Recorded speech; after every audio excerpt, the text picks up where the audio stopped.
बोलो जयकारा बोल मेरे श्री गुरु महाराज की जय। श्री परमहंस दयाल जी महाराज की जय। कृष्ण कन्हैया लाल की जय। राधे रानी की जय। सभी एकाग्रचित होकर बैठेंगे अपनी चित्तवृत्तियों को एकाग्र करके, क्योंकि हम प्रभु की जीवन लीलाओं का रसपान कर रहे हैं। इसके अंदर बहुत सारी प्रभु की लीलाएं हैं और भी जो ज्ञान भरा है प्रभु के द्वारा हमें हर रोज बख्शिश हो रहा है, उसका रसपान हम करते हैं। तो बिल्कुल एकाग्रचित होकर बैठें। जितना भी समय प्रभु हमें अपने चरणों में बैठने का जो सौभाग्य हमें देते हैं, तो उनका शुक्राना करें कि शुक्र है प्रभु तेरा कि तूने याद किया है, इसलिए तो तेरे चरणों में हम बैठे हैं। आके वो बुलाता है तभी हम बैठ सकते हैं, अदरवाइज तो बहुत ही असंभव है इस कलयुग के अंदर। और वो भी हमारा सौभाग्य है, सतगुरुदेव भगवान जी की कृपा से हमें श्रीमद् भागवत महापुराण का पाठ श्रवण करने को मिल रहा है और एक एक शब्द हम तक पहुंच रहा है। ये नहीं कि 7 दिन में इसको समाप्त कर दिया जाएगा, एक एक शब्द आप सब तक पहुंचाया जाएगा, चाहे 4 महीने लगें चाहे 6 महीने इसको लगें, लेकिन एक एक शब्द। तो ये हमारा कितना सौभाग्य है। हर एक श्वास के साथ सुमिरन करते रहेंगे, प्रभु का ध्यान करेंगे। सर्वप्रथम अपने श्री परमहंस दयाल दादा गुरुदेव के चरणों में दंडवत प्रणाम करते हैं, जिन्होंने ये निष्काम सेवा बख्शी है, निमित्त मात्र बनाया है। कृष्ण कन्हैया और राधा रानी के चरणों में भी शत शत नमन करते हैं प्रभु के, कि उनकी कृपा भी हम सब पर बनी रहे। आगे की जो प्रसंग है श्रवण करते हैं। भगवान को भीष्म ने वचनबद्ध किया था। कल हम ये कथा सुन रहे थे। उससे पहले प्रभु का संकीर्तन करते हैं, प्रभु का आराधन करते हैं, उनका आवाहन करते हैं बड़े प्रेम से। हरे रामा रामा रामा हरे हरे, हरे कृष्णा कृष्णा कृष्णा हरे हरे। गाओ प्रेम से। हरे रामा रामा रामा हरे हरे, हरे कृष्णा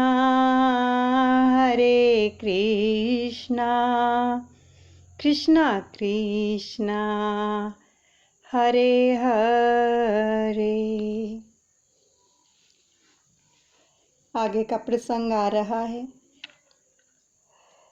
धर्मराज से भीष्म पितामह कहते हैं, श्री कृष्ण तो साक्षात परमात्मा है, वे तेरा निमित्त करके मेरे लिए आए हैं, तो मेरी मृत्यु सुधारने आए हैं। भगवान को भीष्म ने वचनबद्ध किया था कि कौरव पांडव युद्ध के समय दुर्योधन भीष्म पितामह से कहते हैं, दादाजी 8 दिन तो हो गए, फिर भी आप किसी पांडव को मार नहीं सके हैं, आप ठीक तरह से लड़ते ही नहीं हैं। भीष्म आवेश में आ गए और आवेशावस्था में ही उन्होंने दुर्योधन से कहा कि रात को 12 बजे जब मैं ध्यान में बैठूं तो अपनी रानी को आशीर्वाद लेने के लिए भेजना। ये भीष्म पितामह ने दुर्योधन से कहा। मैं अखंड सौभाग्यवती का उसको वरदान दूंगा। तो श्री कृष्ण को यह जानकर चिंता हुई। दुर्योधन की पत्नी भानुमति से वे मिले और उससे कहा कि दादाजी तो घर के ही तो हैं, उनसे मिलने के लिए आज जाने की जल्दी क्या है। देखो, जब भगवान ने अपने भगत की रक्षा करनी होती है ना, तो कुछ भी करते हैं, कुछ भी। तो उनको क्या बोलते हैं भानुमति को श्री कृष्ण भगवान कि कल जाना उनके दर्शन के लिए। भानुमति मान गई और नहीं गई। तो उसकी जगह पर पता है क्या किया भगवान ने? महात्मा कहते हैं उसी समय कृष्ण ने किसको जगाया? द्रौपदी को जगाया। एक स्वरूप से द्रौपदी को लेकर वे भीष्म पितामह के पास गए और दूसरे स्वरूप से वे द्रौपदी बनकर अर्जुन की शैया पर सो रहे हैं। देखो कितने रूप धारण किए प्रभु ने। श्री कृष्ण रूप रहित होते हुए भी अनेक रूपों वाले हैं, क्योंकि भगवान हैं, मालिक हैं तीनों लोकों के। भीष्म पितामह ध्यान कर रहे हैं। आज द्वारकाधीश का स्वरूप दिखता नहीं है, किंतु काली कमली हाथ में दीपक आदि स्वरूप वाले भगवान दिखते हैं। काली कमली ओढ़ ली थी भगवान ने और हाथ में दीपक ले लिया था। अंधेरी रात थी। आज द्रौपदी के रक्षक बनकर भगवान आए हैं, क्योंकि भीष्म पितामह जी ने अर्जुन को मारने की प्रतिज्ञा ली हुई। तो वो जब रक्षक बन जाता है तो कौन मार सकता है किसी को, चाहे प्रतिज्ञा ही क्यों ना ली हो। द्वारपाल ने उनको रोका, कोई भी पुरुष अंदर जा ना सके, ऐसी आज्ञा थी। द्रौपदी ने अंदर जाकर प्रणाम किया और भगवान द्वार पर ही रुक गए थे। द्रौपदी को अंदर भेज दिया था। दुर्योधन की पत्नी भानुमति ही आई है, उन्होंने तो ऐसा सोचा। ऐसा मानकर भीष्म पितामह ने आशीर्वाद दिया कि अखंड सौभाग्यवती भव। ध्यान में बैठे थे प्रभु के और आशीर्वाद दे दिया।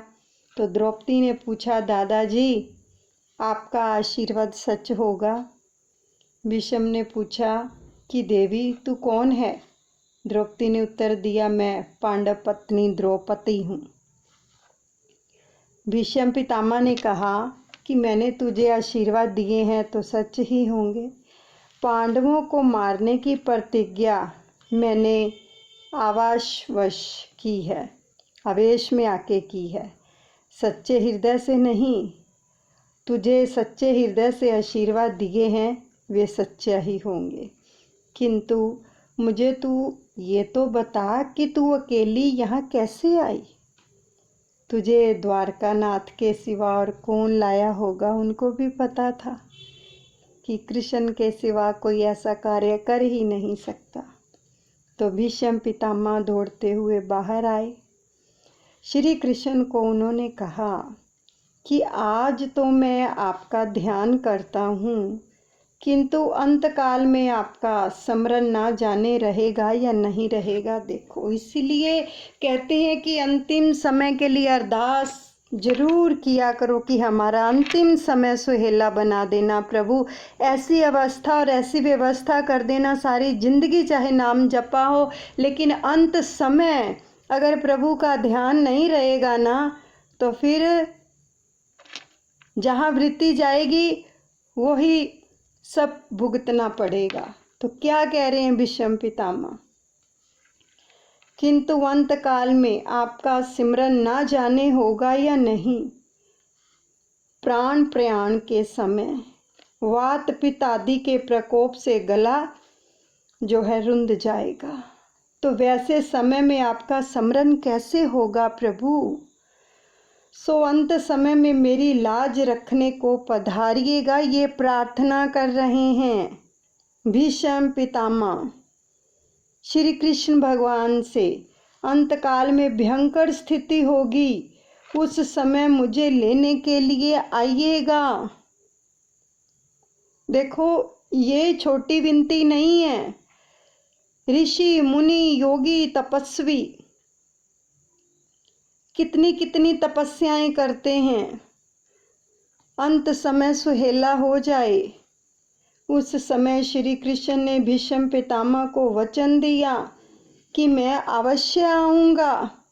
देखो, जब हम रोज रोज प्रार्थना करते हैं ना, तो वो स्वीकार होती ही होती है। जब हम रोज, देखो अब सामूहिक रूप में विनती होती है अंतिम समय के लिए, एंड में भागवत जी के पाठ की जब समाप्ति होती है, उसके बाद सभी सामूहिक रूप में सारी संगत, साध संगत मिलके अपने सतगुरु के चरणों में, भगवान के चरणों में प्रार्थना करती है कि हमें अंत समय लेने के लिए जरूर आइएगा। बड़ी प्यारी विनती होती है, करके जाया करो। देखो भागवत हमें क्या सिखा रहा है कि दुनियावी इच्छाओं के लिए हम पूरा समय अगर देते हैं और एंड में वो विनती नहीं करते हैं, तो क्या हालत होगी अंत समय, ये हम नहीं जानते हैं।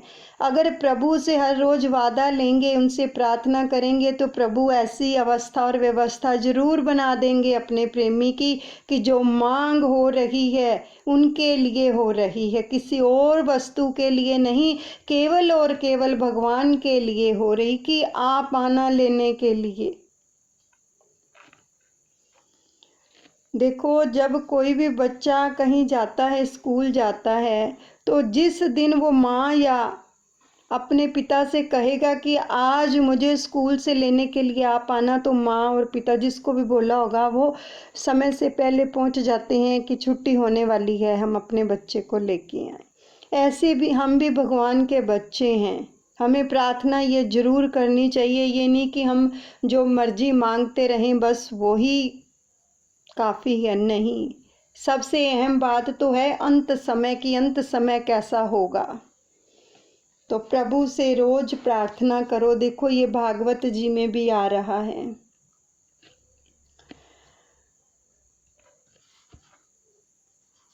क्या भीष्म पितामह श्री कृष्ण भगवान से वचन ले रहे हैं, तो उस समय श्री कृष्ण ने भीष्म पितामह को वचन दिया कि मैं अवश्य आऊँगा।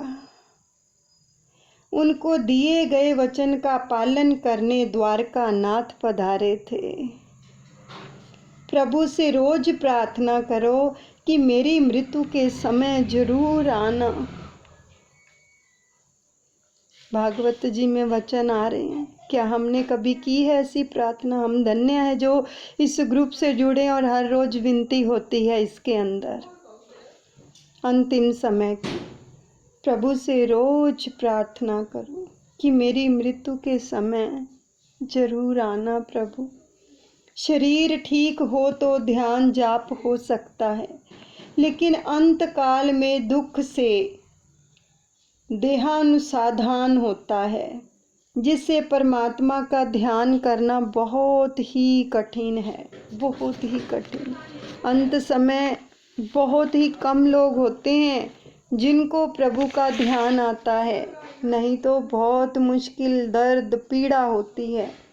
भीष्म पितामह श्री कृष्ण की स्तुति करते हैं, नाथ कृपा करो, जैसे खड़े हो वैसे ही रहना। अंत समय की जब मृत्यु आए ऐसे ही मेरे सामने खड़े रहना। कृष्ण सोचते हैं मुझे बैठने के लिए भी नहीं कहा। पुंडलीक की सेवा मुझे याद आती है। तुकाराम ने प्रेम से एक बार पुंडलीक को उलाहना दिया था कि मेरे विठलनाथ मेरे द्वार पर आए तो तूने उनकी कदर नहीं की, मेरे प्रभु को तूने आसन भी नहीं दिया। रोज रोज प्रभु से प्रार्थना करो कि मेरी मृत्यु को सुधारने के लिए आना। ये नहीं कि हमें ऊपर ऊपर से विनती करनी चाहिए प्रेमियों, ये एक बहुत ही ऐसा समय होता है कि जिसको संभालना बहुत मुश्किल है। अगर वो संभल जाए ना तो सच में जीवन सार्थक हो जाता है, पूरे जन्म की कमाई सफल हो जाती है अगर प्रभु आ जाएं तो लेने के लिए। शरीर में जब शक्ति है तो खूब भक्ति करो और प्रभु को मनाओ। श्री कृष्ण कहते हैं दादाजी इन धर्मराज को लगता है कि मैंने ही सबको मारा है, मेरे कारण ही सबका सर्वनाश हो गया है। उन्हें शांति मिले ऐसा उपदेश आप करें। भीष्म पितामह जी कहते हैं, रुकिए, धर्मराज की शंका का निवारण मैं बाद में करूँगा। मेरी एक शंका का समाधान पहले करें, मेरे एक प्रश्न का पहले उत्तर दें। मेरा जीवन निष्पाप है, मेरा मन पवित्र है, मेरा तन भी पवित्र है, मेरी इंद्रियां भी शुद्ध हैं। मैं उनसे यह बात कर रहा हूँ जो मन की बातें भी जानते हैं। भीष्म कहते हैं कि मैंने पाप किया ही नहीं, तो फिर मुझे यह दंड क्यों मिल रहा है? क्योंकि भानु की शैया में जब लेटे हुए थे भीष्म पितामह, तब ये बात वो कृष्ण भगवान से पूछ रहे हैं कि बताओ, जब मैंने कोई पाप किया ही नहीं है तो मुझे दंड क्यों मिल रहा है? हम भी ऐसे ही सोचते हैं ना कि हम तो बहुत सिमरन भजन करते हैं, तो ये कष्ट हमें क्यों आया? हम तो किसी को कुछ कहते नहीं हैं, है ना? तो ये नहीं पता होता कि पिछले जन्म में कितने पाप किए हैं हमने, हम अपराधी हैं, तो उनका कौन भुगतान देगा? तो देखो, ये सारे सवालों के जवाब हमें यहाँ पर मिल रहे हैं। तो भीष्म पितामह ने कहा कि मैंने पाप किया ही नहीं है, तो मुझे यह दंड क्यों मिल रहा है? मुझे बाणशैया पर क्यों सोना पड़ा? प्रभु से पूछ रहे हैं। मुझे अतिशय वेदना क्यों होती है?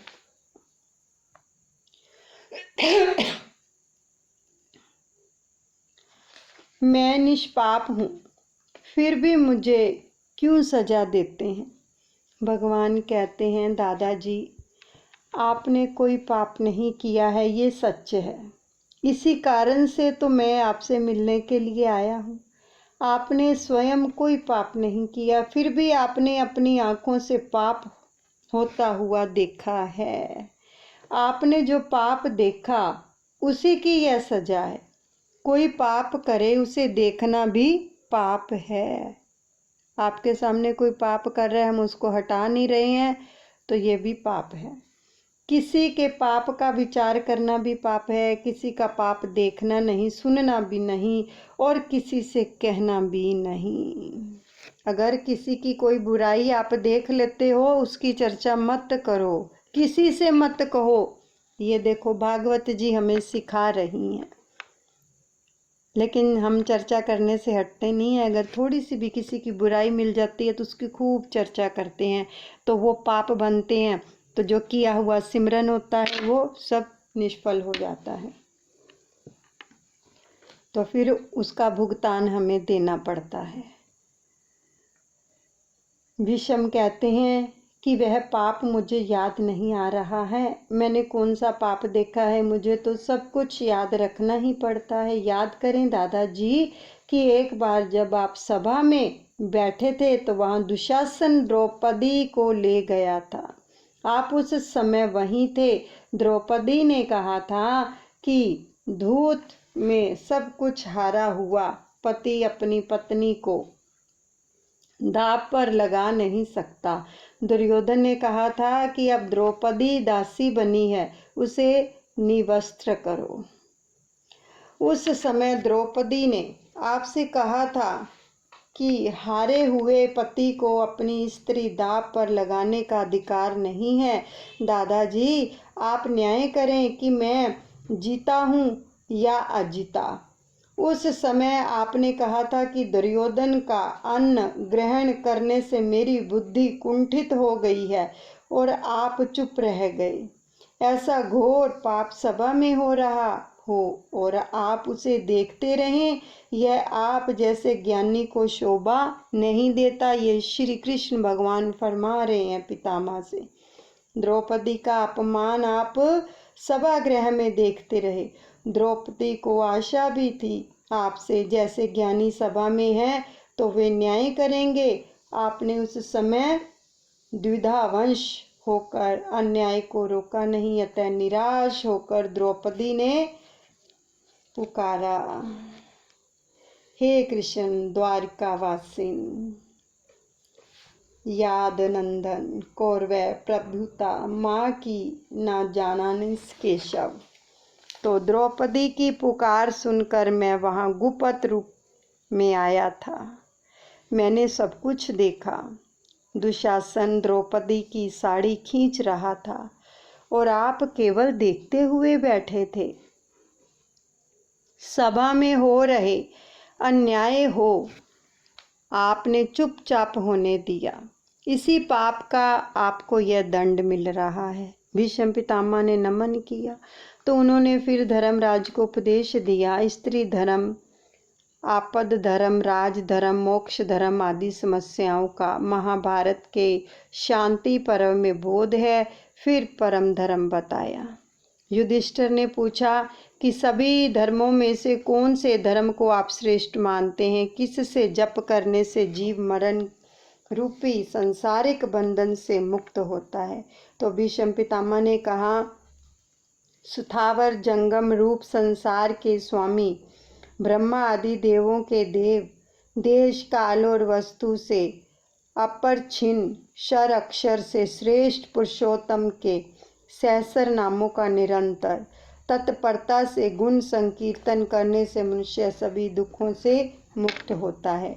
विष्णु सहस्र नाम का पाठ करना ही पराधर्म है।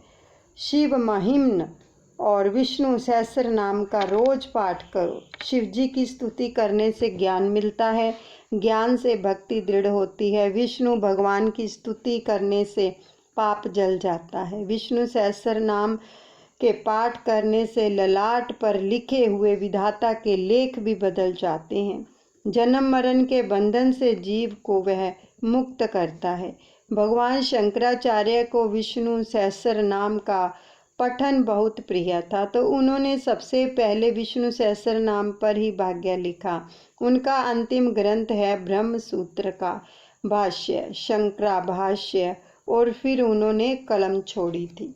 विष्णु सहस्र नाम का पाठ रोज 2 बार करो। 12 वर्ष तक ऐसा करने से अवश्य फल मिलेगा। एक बार रात को सोने से पहले पाठ करो। इसमें दिव्य शक्ति है। ललाट पर लिखे गए लेखों को मिटाने और बदलने की शक्ति इसमें है।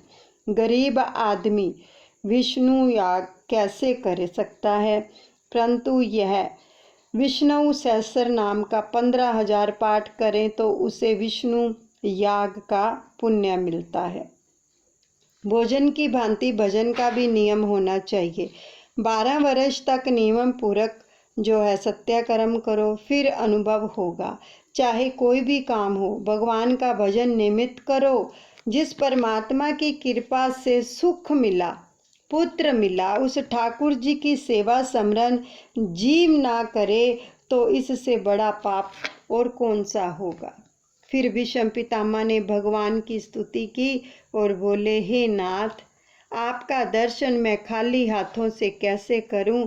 मैं आपको क्या अर्पण करूं? भगवान जीव के धन संपत्ति नहीं मांगते हैं जीव से, वे तो मन बुद्धि ही मांगते हैं। भीष्म पितामह ने कहा कि मैं अपना मन और बुद्धि आपके चरणों में रखता हूँ। यह जीव बड़ा कपटी है और क्या कहूँ।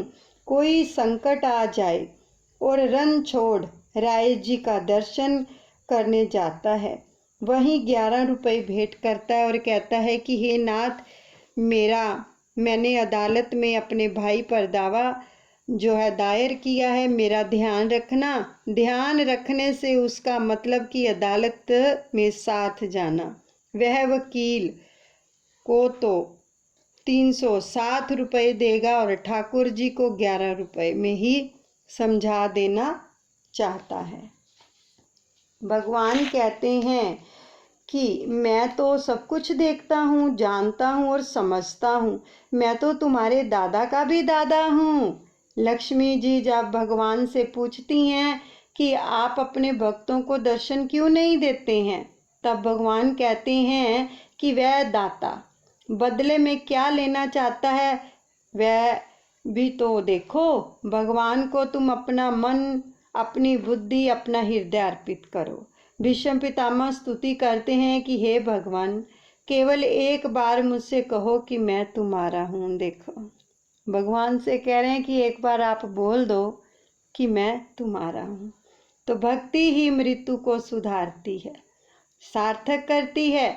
ज्ञान पर भरोसा मत रखो, आत्मा शरीर से अलग है, यह तो सब जानते हैं, परंतु इसका अनुभव सबको नहीं होता। दुख होता है तब मन में देहाध्यास होता है। देहावासना के समय 20 करोड़ बिच्छुओं के डंक सी वेदना होती है। भीष्म पितामह ज्ञान पर भरोसा नहीं रखते हैं। भक्ति मृत्यु को सुधारती है, कई बार ज्ञान मृत्यु को बिगाड़ता है। वे भगवान की शरण में गए, वे भगवान से कहते हैं कि मैं आपकी शरण में आया हूँ। वे ऐसा नहीं कहते कि वे ब्रह्म रूप हैं, वे तो कहते हैं कि मैं आपका हूँ, आपकी शरण में आया हूँ। भगवान उन्हें कुछ उलाना नहीं देते। वे कहते हैं कि मैं आपको अपना कैसे मानूं, आपने तो अर्जुन पर भी बाण चलाए हैं, तो अपने भगत पर चलाए गए बाणों को मैं कैसे भूलूं, ये श्री कृष्ण भगवान पितामह से कह रहे हैं। तो भीष्म जी कहते हैं कि ये सारा जग जानता है कि पांडवों पर मेरा कितना प्रेम है, और आप भी तो ये जानते हैं कि युद्ध में मेरा शरीर कौरवों के पक्ष में था, किंतु मेरा मन तो पांडवों के पक्ष में था। तो पांडवों पर मैं बाण तो चलाता था, पर मन से यही चाह रहा था कि विजय पांडवों को ही मिले। तो ऐसा बोलकर ही मैं बाण छोड़ता था। कृष्ण कहते हैं कि फिर भी आप शरीर से पांडवों के पक्ष में नहीं थे, तो आपने कौरवों के पक्ष में रहकर मेरे पांडवों के साथ युद्ध किया। आप जब मन से पांडवों के साथ थे, फिर भी तन से भी पांडवों के साथ क्यों नहीं रहे। भीष्म पितामह कहते हैं कि हे प्रभु, मैं उस समय आपके दर्शन करना चाहता था। आप अर्जुन के रथ पर थे। मैंने सोचा कि यदि मैं पांडवों के पक्ष में रहूंगा तो सामने से आपके दर्शन कैसे कर सकूंगा। तो आपका सततः दर्शन करते रहने के लिए ही मैंने पांडवों के विरुद्ध कौरवों के पक्ष में जा मिला। पांडवों के पक्ष से लड़ता तो आपके दर्शन में अच्छी तरह से नहीं कर पाता। तो फिर भीष्म जी श्री कृष्ण भगवान की स्तुति करते हैं, जिसका शरीर त्रिभुवन सुंदर और नील माल जैसा है, नील वर्ण है, जिसके तन पर सूर्य किरण सा श्रेष्ठ पीतांबर सुशोभित है, और मुख पर कमल के समान उलझी हुई लटें बिखरी हुई हैं। ऐसे अर्जुन सखा श्री कृष्ण में मेरी निष्कपट प्रीति हो। फिर उसके बाद ऐसा सब रूपवान पार्थरथी को रोज अपने सम्मुख रखो। इंद्रियों के घोड़ों को भगवान को सौंप दो। शरीर रथ है और जो इंद्रियां हैं वो घोड़े हैं। तो अपनी निष्काम बुद्धि और मन आपको अर्पित करता हूँ। मति रूप कल्पिता वितृष्णा, मन तो केवल भगवान को ही देने की वस्तु है। फिर भी जगत में कोई स्त्री को मन देता है तो कोई पुरुष को। भगवान तो कहते हैं तुम अपना धन आदि नहीं, किंतु मन ही मुझे दे दो। कोई वस्तु नहीं चाहिए, केवल मन। भगवान कृष्ण सोचने लगे कि वयोवृद्ध भीष्म पितामह बहुत समझदार हैं, कितना मीठा बोलते हैं। यह जीव जब ठाकुर जी को कुछ अर्पण करता है तो उन्हें बड़ा संकोच होता है। भगवान आगे सोचते हैं कि युद्ध के समय की भीष्म पितामह की विलक्षण मूर्ति मुझे याद आती है। उनके मुख पर बिखरी लटें जो घोड़ों के पांव से उड़ती हुई धूल से मटमैली हो रही थी, और मुख पर पसीने की छोटी छोटी बूंदें झलक रही थी। सुंदर कवचधारी कृष्ण के प्रति मेरा शरीर, अंतकरण और आत्मा समर्पित हो जाए। प्रभु से प्रार्थना करो कि मेरा शरीर मेरे शरीर रथ पर आप विराजे हैं, मेरे शरीर रथ पर द्वारकाधीश विराजे हैं, ऐसा भाव मन में रखो। मेरे इंद्रिया रूपी घोड़े अंकुश में ना रहें तो प्रभु उनको तुम अंकुशित कर देना। मैंने धुरा आपके हाथ में रख दी है। मेरी इंद्रियां को वंश में रखना, मेरा रथ सुकुशल पार कर दो, ऐसी प्रार्थना करो।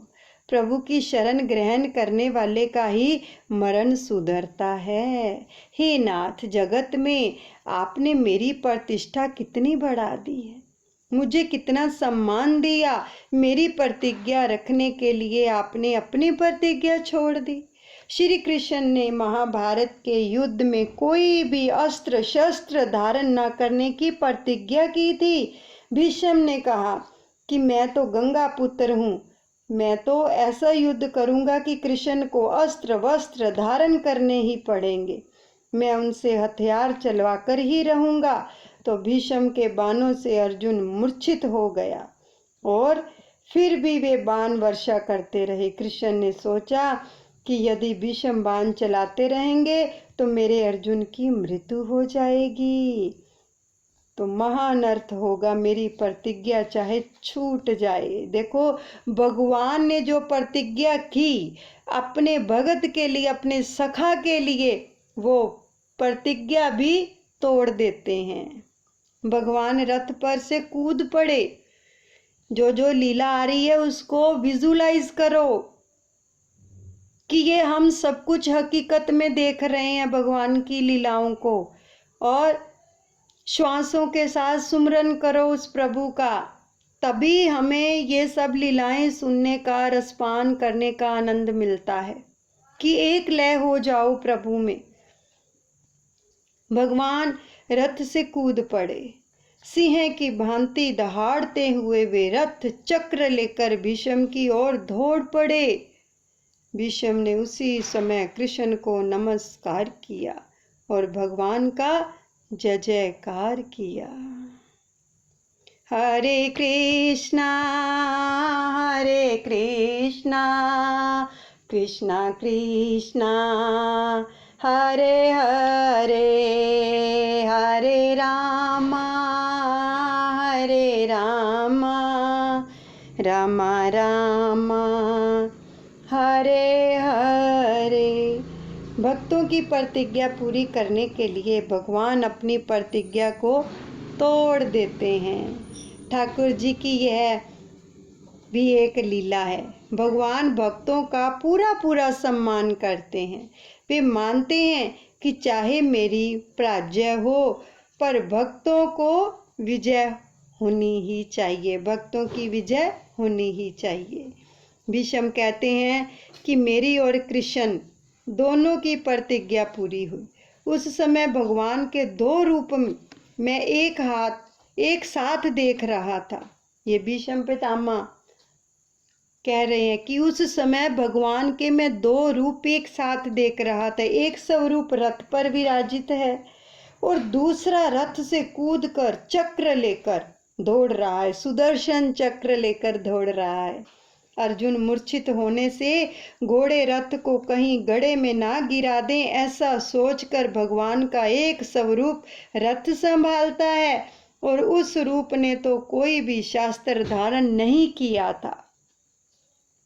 दो रूप बना लिए भगवान ने, क्योंकि अर्जुन मूर्छित हो गया था और रथ को संभालने के लिए रथ पर रहे, और दूसरा भीष्म पितामह की ओर दौड़ पड़े हाथ में सुदर्शन चक्र लेकर। तो भीष्म अर्थात भयंकर, भयंकर कौन है? मन ही भयंकर है। अतः भीष्म का अर्थ है मन। अर्जुन जीवात्मा है। मन अवेश युक्त होने पर संकल्प विकल्प बहुत करता है, मन ही मूर्छित हो जाता है। ईश्वर जब मन को मारने लगते हैं तभी वह अंकुशित होता है। भगवान मन को सुदर्शन चक्कर से मारने जाते हैं तभी कहीं मन शांत होता है। देखो, ये मन ऐसे नहीं शांत होता। देखो, कह रहे हैं कि भगवान जब सुदर्शन चक्र से मारने जाते हैं इस मन को, तभी ये मन शांत होता है। जीवात्मा जब परमात्मा की शरण में जाता है तो मन को वे शांत करते हैं। मन संकल्प विकल्प करना छोड़ दे तो यह मन आत्म रूप में तदाकार हो जाता है, तभी जीवन को भी शांति मिलती है। जो स्तुति भीष्म जी ने की थी वह अनुपम है, वह स्तुति कंठस्थ करने योग्य है। इसे भीष्म पितामह राज स्तोत्र भी कहते हैं। इसके बाद भीष्म ने उत्तरायण में देह को छोड़ दिया। भीष्माचार्य भागवत स्वरूप में तदाकार हो गए, वे कृतार्थ हो गए। उत्तरायण में मृत्यु का अर्थ है कि ज्ञान की अवस्था, भक्ति की उत्तरावस्था में, परिपक्व दशा में मृत्यु। कई पापी लोग भी वैसे तो उत्तरायण काल में मरते हैं, फिर भी उनको सद्गति नहीं मिलती है। कई योगी जन दक्षायन में मरते हैं, फिर भी उनकी दुर्गति नहीं होती है। दक्षिण दिशा में यमपुरी है, नरक लोक है। नरक लोक का अर्थ है कि अंधकार, जिन्हें परमात्मा के स्वरूप का ज्ञान नहीं है, जिन्होंने परमात्मा का अनुभव नहीं किया है और वैसे ही मर जाते हैं, उनकी मृत्यु दक्षिणायन कहलाती है। तो संतों का जन्म तो हमारी ही भांति साधारण होता है, किंतु उनकी मृत्यु मंगलमय होती है। भीष्म महाज्ञानी थे, फिर भी प्रभु प्रेम में तन्मय होकर मरे थे। यह बात हमें बतलाती है कि भक्ति ही श्रेष्ठ है। साधना, भक्ति करते करते ही साध्य भक्ति सिद्ध हो जाती है। जिसकी मृत्यु के समय देवगण बाजे बजाते हैं, उसकी मृत्यु ही कृतार्थ जानो।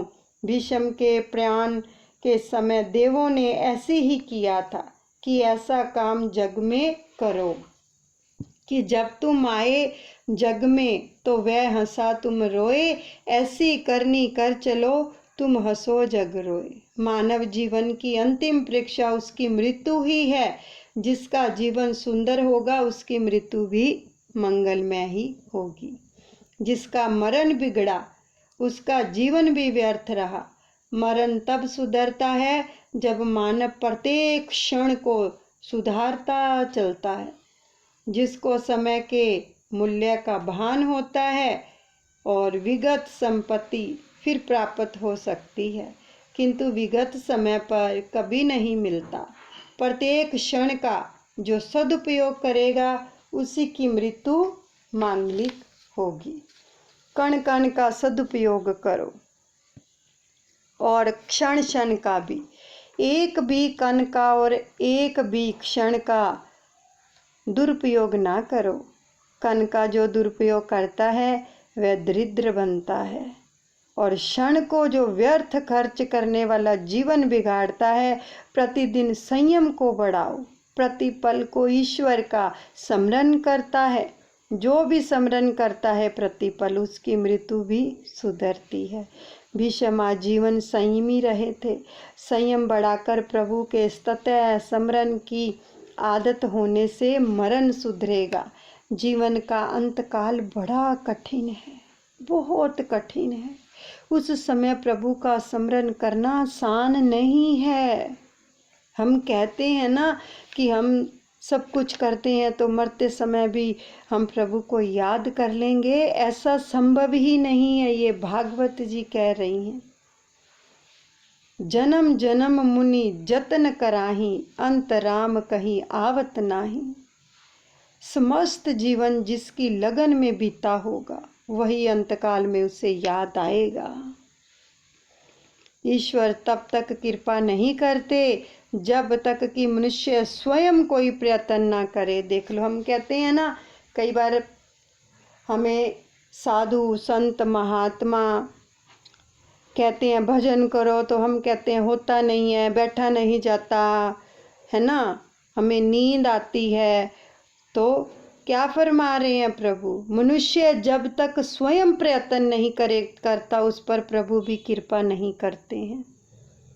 तो इसलिए चाहे बैठा जाए चाहे ना बैठा जाए, हठपूर्वक बैठो तो प्रभु भी कृपा करेंगे। ऐसी कृपा मांगो प्रभु से। सारा जीवन भगवान के स्मरण में बीते और कदाचित वह व्यक्ति अंतकाल में भगवान को भूल जाए तो भगवान उसे याद करेंगे। इसलिए हर पल हर क्षण प्रभु को याद रखो। अंतिम समय के लिए प्रार्थना करो। सत्कर्म कभी व्यर्थ नहीं होता। भगत मुझे भूले तो भी मैं उसको नहीं भुलाता, ऐसा भगवान ने कहा है।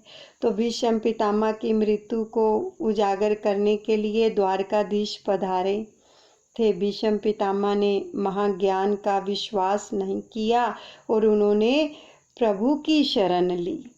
भीष्म पितामह की मृत्यु से युधिष्ठिर को दुख तो बहुत हुआ, किंतु उनकी सद्गति से उनको आनंद भी हुआ। धर्मराज राज सिंहासन पर बैठे हस्तिनापुर का शासन करने लगे। उनके राज्य में अकाल नहीं है, ना तो अतिवृष्टि होती है और ना ही अनावृष्टि। धर्मराज के राज्य में ना तो कोई भूखा है और ना ही कोई बीमार। धर्मराज की मर्यादा का पालन करने वाला कभी भी दुखी या बीमार नहीं होता। अनेक जन्मों की भोग वासना अभी मन में है, उसका बिल्कुल नाश तो नहीं हो सकता, किंतु विवेक से उपभोग करोगे तो अंतकाल तक इंद्रियां स्वस्थ रहेंगी। तो धर्म की मर्यादा में रहकर मनुष्य को धर्म और काम का उपभोग जो भी करेगा तो वह दुखी नहीं होगा। संयम और सदाचार नहीं बढ़े तो धन संपत्ति भी आनंद नहीं दे सकती। सूत जी सावधान करते हैं, धर्मराज के राज्य में धर्म की भी शिक्षा दी जाती है। सूर्य नारायण का प्रत्यक्ष जो है भगवान है और बाकी सभी देव भावना से सिद्धि देते हैं। सूर्य नारायण का प्रत्यक्ष दर्शन होता है। उनके दर्शन के लिए भावना को वैसे कोई आवश्यकता नहीं है भावना की। इसी प्रत्यक्ष में देव की आराधना करो। धर्मराज भी सूर्य नारायण की उपासना करते हैं। सूर्य नारायण की आराधना किए बिना बुद्धि शुद्ध नहीं होती है। ज़्यादा नहीं तो कम से कम रोज 12 सूर्य नमस्कार करो। मेरे सूर्य नारायण और श्री कृष्ण एक ही हैं। कृष्ण ही सूर्य नारायण हैं। श्री कृष्ण भगवान ने स्वयं ही गीता में कहा है कि ज्योतिष आदित्यो। इस सूर्य नारायण की उपासना का क्रम कहा गया है। उनकी उपासना करने वाले कभी दरिद्र नहीं बनते। महाभारत के वन पर्व में एक कथा है कि युधिष्ठिर सूर्य नारायण की उपासना करते थे। वन में सूर्य देव ने उनको एक अक्षय पात्र दिया। राम को भी सूर्य ही ने शक्ति दी थी और उसी शक्ति से उन्होंने रावण को मारा। राम ने भी यही आदर्श सामने रखा है कि मैं स्वयं ईश्वर हूँ, फिर भी सूर्य नारायण की उपासना करता हूँ। धर्म के साथ नीति का विवाह अर्थात संबंध ना हो तब तक नीति विधवा जैसी ही है और बिना नीति के धर्म विदुर है। धर्मराज के पवित्र राज्य में किसी के भी घर में कोई क्लेश नहीं था। पुत्र माता पिता की आज्ञा का पालन करता था। उस समय राजा धर्मराज धर्मनिष्ठ होने के कारण प्रजा भी धर्मनिष्ठ थी। युधिष्ठिर का राज तिलक करके श्री कृष्ण द्वारिका गए और वहाँ की जनता ने रथ यात्रा का दर्शन किया। रथ में विराजित द्वारकाधीश के रोज दर्शन करो। उनके हाथों में शंख चक्र गदा और पद्म है। रथ सोने का है। एक झांकी सी करें तो हमारा हृदय पिघलेगा। इस शरीर रथ में श्री कृष्ण की झांकी करो। हृदय सिंहासन पर बिठाकर भगत जन प्रभु का दर्शन करते हैं। ज्ञानी जन समाधि की अवस्था में ललाट में ब्रह्मा दर्शन करते हैं। द्वारिकाधीश ने द्वारिका में प्रवेश किया। नगर जन कहते हैं कि आपकी कृपा से वैसे तो सब ठीक था, एकमात्र दुख यही था कि आपका दर्शन नहीं कर सकते थे। सभी को कृष्ण दर्शन की आतुरता है। भगवान ने अनेक रूप धारण किए हैं और 16,000 रानियों के साथ राजप्रसाद में प्रवेश किया। भगवान वाणी चतुर है। सभी रानियों से कहते हैं कि मैं तेरे ही घर में पहले आया हूँ। दूसरे दिन रानियों के बीच प्रेम कलह हुआ। तो भगवान की यह दिव्य लीला है। उस समय कामदेव लड़ने आया।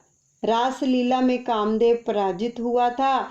फिर भी उसे मन में असंतोष रह गया था कि उस समय तो कृष्ण बालक ही थे, उस समय मैं हारा था। वह कोई अचरज की बात नहीं थी। कामदेव ने श्री कृष्ण से कहा कि जब सुंदर युवतियां आपकी सेवा कर रही हों तो उस समय मुझे झगड़ना है। सुंदर प्रेमल हाव भाव से रानियों ने श्री कृष्ण को प्रसन्न करने का प्रयत्न किया, किंतु श्री कृष्ण तो अजय ही रहे। तो वन के वृक्षों के तले बैठकर काम का दमन करना तो ठीक है, किंतु अनेक रानियों के साथ रहकर काम को जीते वह तो कौन है? परमात्मा है। श्री कृष्ण का चिंतन मनन करने वाले को काम सता ही नहीं सकता, तो श्री कृष्ण को तो वह कैसे सताएगा। ईश्वर वे है कि जिसे काम कभी अधीन न कर सके। काम के अधीन हो जाए वह जीव है। श्री कृष्ण को काम देव पराजित न कर सका, उसे अपने धनुष बाण का त्याग करना ही पड़ा। श्री कृष्ण योगेश्वर हैं, शंकर भी योगेश्वर हैं। प्रवृत्ति में पुण्यता रहकर भी उसमें आसक्त ना बने, वही है योगेश्वर। संपूर्ण निर्वित रहकर स्वरूप में स्थिर रहें, वह योगेश्वर है। 12वें अध्याय में परीक्षित के जन्म की कथा है। उत्तरा ने बालक को जन्म दिया। वह चारों ओर देखने लगा। माता के उदर में मुझे चतुर्भुज स्वरूप जो पुरुष दिखता था वह कहाँ है? परीक्षित भाग्यशाली था कि उसको माता के गर्भ में ही भगवान के दर्शन हुए। यही कारण है कि वह उत्तम श्रोता है। कल सुनी थी ना ये कथा कि अश्वत्थामा ने उत्तरा के गर्भ में ब्रह्म शास्त्र छोड़ दिया था, तो श्री कृष्ण भगवान उत्तरा के गर्भ में प्रवेश कर गए थे उस बालक की रक्षा करने के लिए परीक्षित की। तो युधिष्ठिर ने ब्राह्मणों से पूछा कि बालक कैसा होगा। ब्राह्मणों ने कहा कि वैसे तो सभी ग्रह दिव्य हैं, किंतु मृत्यु स्थान की कुछ गड़बड़ी है, उसकी मृत्यु संप्रदश होगी। यह सुनकर धर्मराज को दुख हुआ। मेरे वंश का पुत्र सर्पदंश से मरे, यह ठीक नहीं है। ब्राह्मणों ने उनको आश्वस्त किया, जैसे चाहे सर्पदंश में उसकी मृत्यु हो, किंतु उसे सद्गति मिलेगी।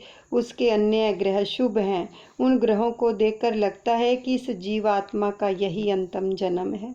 9वें स्थान में 9 ग्रह सब ग्रह उच्च क्षेत्र का बृहस्पति जिसके हो वह धर्मात्मा बनता है। परीक्षित दिनों में दिन जो थे दिन ब दिन बड़े हो रहे हैं। 14वें और 15वें अध्याय में धृतराष्ट्र पांडव मोक्ष की कथा है। 16वें अध्याय में परीक्षित चरित्र का आरंभ होता है। विदुर जी तीर्थ यात्रा करते हुए जो थे प्रभास क्षेत्र में आए। उन्हें खबर हुई कि सभी कौरवों का विनाश हुआ है और धर्मराज राज सिंहासन पर बैठे हैं। केवल मेरा भाई धृष्टर ही धर्मराज के यहाँ मुट्ठी भर खाने के लिए रह गया।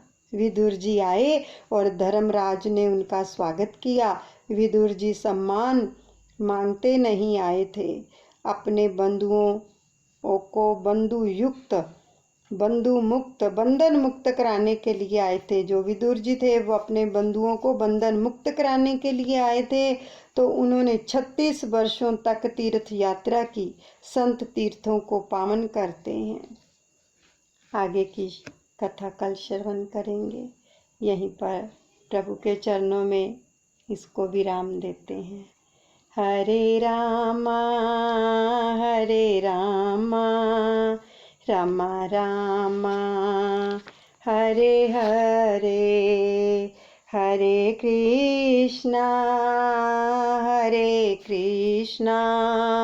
कृष्णा कृष्णा हरे हरे राधे राधे राधे राधे श्यामा श्यामा श्यामा श्यामा हरे रामा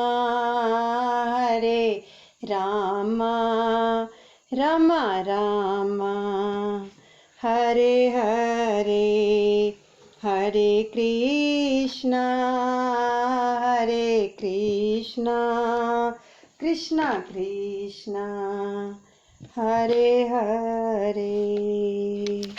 बोलिए सतगुरुदेव भगवान की जय, कृष्ण कन्हैया लाल की जय, राधे रानी की जय, जुगल जोड़ी सरकार की जय।